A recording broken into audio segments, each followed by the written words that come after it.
police, why is he around? Certified lover boys, certified pedophiles. Wop, wop, wop, wop, wop. Get up! Alright y'all, I'm gonna be honest, I can't keep up. So for these videos, I write like manuscripts to keep me on topic, and they take a decent amount of time to make because I also have to research what I'm writing. It'd be a lot simpler to just react, but those get striked. And these also feel more rewarding when they do well. But it also makes it super hard to keep up when these niggas keep firing the way they do. Anyway, since there have been about 7 songs dropped since my last video, I'm gonna stray away from the line by line breakdown and do more of like a timeline synopsis thing. I feel like that makes a lot more sense. So directly after the official release of Push Ups, Drake dropped another track called Tailor-Made Freestyle. There were 3 verses on the song: AI Tupac, AI Snoop Dogg, and Drake himself. So the AI artists are some of, if not the greatest artists to come out of the West Coast, and Kendrick is also in that category. So this could be seen as like Kendrick's West Coast heroes kind of dissing him. A lot of Drake fans thought this was hard, but me personally, I thought it was kind of weird using a dead man's voice. Not Snoop Dogg though, I thought that was funny. On top of that, Drake almost got sued by Tupac's estate for using his voice without permission. But to be honest, Tailor-Made kind of fell under the radar because Drake had to take it down so as to not get sued. But the main point of the diss was to get Kendrick to respond. Kendrick revived the beef with his verse on Like That. Drake responded with Push Ups, and then he doubled down with Tailor-Made, essentially poking the bear. So exactly 2 weeks later, Kendrick responds by dropping a track called Euphoria, and this is where the tides really turn. So first off, Euphoria is the name of a TV show where Drake is the executive producer. The track has 3 beat switches, 3 flow switches, and the contents of the track got the world buzzing. Kendrick starts off by calling Drake a liar and a master manipulator, saying he fabricated stories by skimming over his last project, Mr. Morale. This is in reference to Drake implying that Kendrick's wife cheated on him with his bodyguard. I be with some bodyguards like Whitney. Kendrick tells Drake not to speak on his family and essentially calls him fake black, and from here on he goes on a spree making fun of Drake for all of his personas. You know, Canadian Drake, Rasta Drake, Thug Drake, Lover Boy Drake. He also implies that Drake paid to get a case shut down. Have you ever paid $500,000 like to an open case? And implies that he's a snitch. I know some shit about niggas that make gonna wanna look like a saint. He calls him a culture vulture and says that Drake got cosmetic surgery to speedrun weight loss. I need to get on that. Then he calls Drake zesty. I believe you don't like women. It's real competition. You might pop ass with them. He lists everything he hates about him, and that's what sent TikTok in a frenzy. And then he makes fun of the absolutely horrific Toronto accent. Don't speak on the family, Crody. You can get deep in the family, Crody. Talk about me and my family, Crody. Someone go bleed in your family, Crody. And then he ends it by saying Drake isn't black for real and he shouldn't say the N-word anymore. We don't wanna hear you say nigga no more. Now we move on to May 3rd, and Kendrick doubles down the same way Drake did with a track called 616 in LA. Another thing to note before the synopsis is the cover art, which is a cropped photo of a larger photo that'll come into play later. Now up to this point, as a straight song, this one was my favorite. He starts off just rapping, but then he dives in saying that the industry's fucked. He claims Drake and all his people are lying, including DJ Academics. Yeah, somebody's lying. I can see the vibes on act. Even he looking compromised. Let's peel the layers back. He says he might be compromised because Academics is Drake's professional eater, but to be fair to him, I feel like he's been quite impartial so far. He then claims that Drake's camp is full of moles feeding him information and they don't fuck with Drake for real and they just want to check. Are you?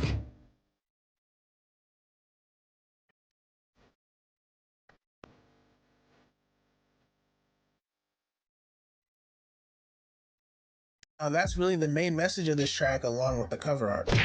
Now the very next day, Drake responds with a whole ass 7-minute video and song called Family Matters. Now this is the part of the story where shit gets dicey. The first verse was previewed at the end of Push Ups, and the song has 3 beat switches just like Euphoria. Before I start, here's Drake's dilemma. Kendrick is his main op right now. Rick Ross made a nice little track, but that's kinda irrelevant, and so in all of Drake's tracks, Kendrick is the main focus, but it doesn't change the fact that the industry is really against him right now. So Drake calls Kendrick fake woke and calls him out for pretending to be an activist and the Black Messiah, which is probably because Kendrick wore a crown of thorns. He also calls him out for allegedly cheating on his wife with white women. You the Black Messiah wifing up a mixed queen and hit vanilla cream to help out with your self-esteem. I can't speak with fact, but I think that is something Kendrick alluded to on Mr. Morale. But if I'm wrong, correct me in the comments. He calls Kendrick out for mentioning Adonis, seeing as he didn't mention any of Kendrick's kids and just his wife Whitney. And then he implies that Kendrick's wife is unhappy in the relationship and she's been cheating on him with his GM and friend Dave Freeze. You did it dirty all your life, you tryna make peace. I heard that one of them little kids might be Dave Freeze. Don't make it Dave Freeze, cause if your GM is your BM secret BD, then this is all making plenty sense to me. He makes fun of him again for being short, blase blase. He switches to a harder beat and starts flowing, but he's not talking about Kendrick. But towards the end, he switches the beat again, and then he goes in on him, in my opinion. So first he pokes fun at Kendrick, basically saying that no matter what Kendrick does, people are gonna gas it. Kendrick just opened his mouth. Someone go hand him a Grammy right now. He's saying that he's overhyped and undeserving of 17 Grammys. He denies calling a cease and desist on any record, like how Rick Ross, Metro Boomin, and Kendrick have all claimed that he did. Then he says Kendrick is the one that got tailor-made flag. Drake sort of implies, I guess, colorism on Kendrick's part, mainly because Kendrick keeps reminding him that he's biracial and not one of us. He implies infidelity between Kendrick and his wife. Why did you move to New York? Is it cause you live in that bachelor life? Proposed in 2015. But don't wanna make her your actual wife. I'm guessing this wedding ain't happening right, cause we know the girls that you actually like. I don't think I've ever said infidelity before. He says some other shit, but he ends it off by claiming that Kendrick puts his hands on his wife. They hired a crisis management team to clean up the fact that you beat on your queen. The picture you painted ain't what it seemed. You did. Now the main takeaway from this is calling Kendrick fake woke and a wife beater. But before the track can even be fully digested, Kendrick drops another one called Meet the Grams. Now this track is what really had everybody saying the beef was over and that Drake was cooked. Now before I get started, remember what I said about the cover art for 616 in LA? Well, the cover art for Meet the Grams is a zoomed out version of the 616 in LA one. It was allegedly taken from inside of Drake's house, and that's again allegedly Drake's pills, his receipts, his shirt, his glove. The receipts are for Ozempic, which is for weight loss, and the pill bottles have at least one that's a sleeping aid, and it's most often used to put people to sleep. So Kendrick hammers Drake with this song. Anyone saying otherwise is delusional. He starts off by apologizing to Adonis for having to be Drake's son. Dear Adonis, I'm sorry that man is your father. Let me be honest. He lists a lot of the things that Drake has done that are bad in his eyes, including weight loss surgery. Basically, he just tells Adonis to be nothing like his dad. When the next verse starts, he switches to Drake's mom. And so when it says Meet the Grams, he's addressing the whole family. But before he really says anything to her, he switches to Drake's dad. I'm blaming you for all his gambling addictions, psychopath intuition, the man that liked to play victim. You raised a horrible fucking person. The nerve of you, Dennis. Damn. And then he cuts back to the mom and starts relaying information. He hates black women, hypersexualize them with kinks of a nympho fetish. Grew facial hair because he understood being the beard just fit him better. He got sex offenders on Hovio that he keep on a monthly allowance. So this is the main diss of the song. He calls Drake a predator, dubs his establishment Hovio, and claims that it's filled with other predators that Drake is keeping on payroll and protecting. He says any woman that listens to Drake is a sellout and tells people to keep their families and themselves away and safe from Drake. Now I feel like those allegations are what should have been focused on more, but for some reason what comes next is what people really talked about. Dear baby girl, I'm sorry that your father not active inside your world.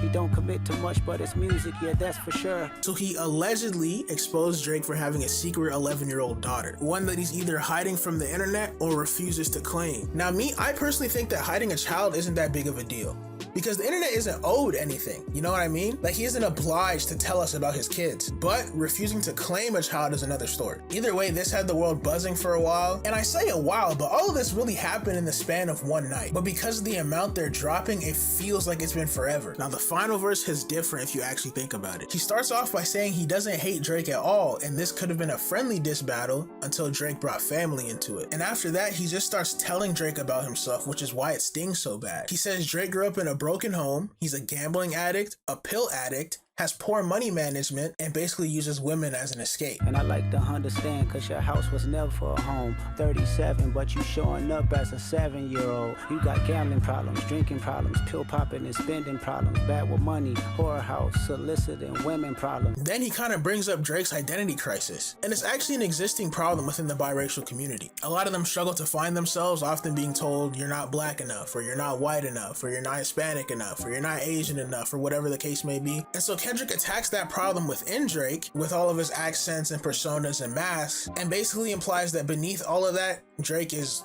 nothing. He brings up Drake's credibility or lack thereof. Why believe you? You never gave us nothing to believe in, cause you lied about religious views, you lied about your surgery, you lied about your son, you lied about your daughter, you lied about them other kids that's out there hoping that you come. Saying that he lied about Adonis, he lied about this mystery daughter, and any other children he might have. And then he ends it off by saying it's bigger than rap. Fuck a rap battle, this a long life battle with yourself. And so this had everyone thinking the beef was over, because Kendrick didn't diss him like normal. He attacked Drake's character by telling him about himself. It was like a reverse therapy session.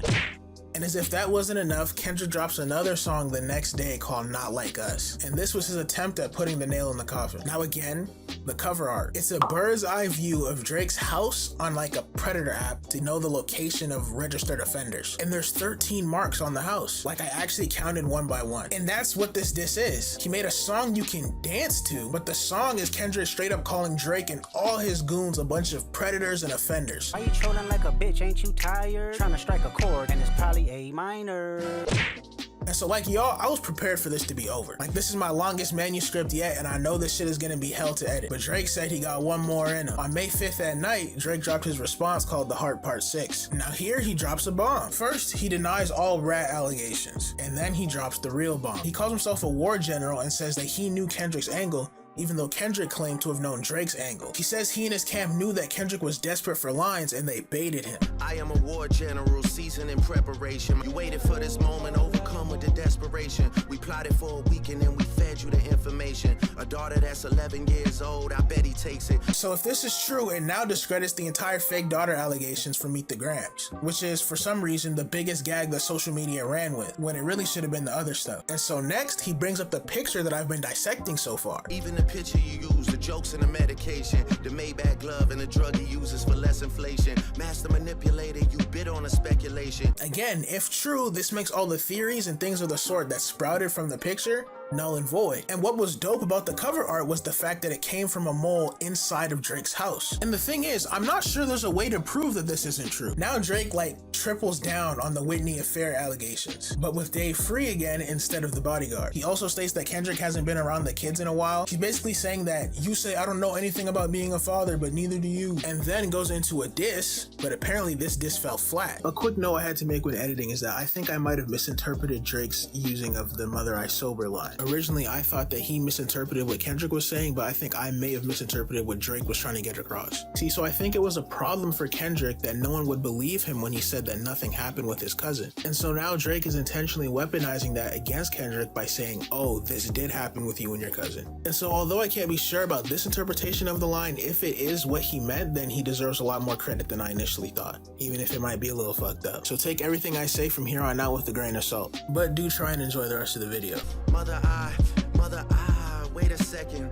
That's that one record where you say you got molested. Oh, fuck me, I just made the whole connection. So on Mr. Morale, Kendrick made a song called Mother I Sober. And in that song, he says that his mother would frequently ask him if his older cousin had touched him inappropriately, but each time Kendrick would tell her no. And in a separate song of Mr. Morale, he tells that his mother was SA'd and that her insistence on asking him was because it happened to her and she didn't want to repeat the cycle. So at face value, Drake's diss is like, oh shit, he went that far because Kendrick said he was a predator and that he should die, right? But upon further digging, you find out that the point he alludes to a couple times in this song doesn't even apply to Kendrick because he wasn't assaulted as a child. He denies the predator allegations some more, bringing up Millie Bobby Brown. Only fucking with Whitney's, not Millie Bobby Brown's. I never looked twice at no teenager. Now, I don't know if people on the net are being disingenuous or ignorant because they're all saying shit like, oh, nobody mentioned her or easy self-report. But if you take a second, you'll realize that he's using the Bobby Brown in her name as reference to Whitney, Kendrick's wife, or Whitney Houston, obviously because of the toxic relationship that Bobby Brown and Whitney Houston had way back when, where Bobby Brown allegedly abused his wife Whitney, or they would beat each other up, I don't know. And then after that, he takes the domestic violence route again, as well as calling Kendrick a hypocrite. I don't want to fight with a woman beater, it feeds your nature.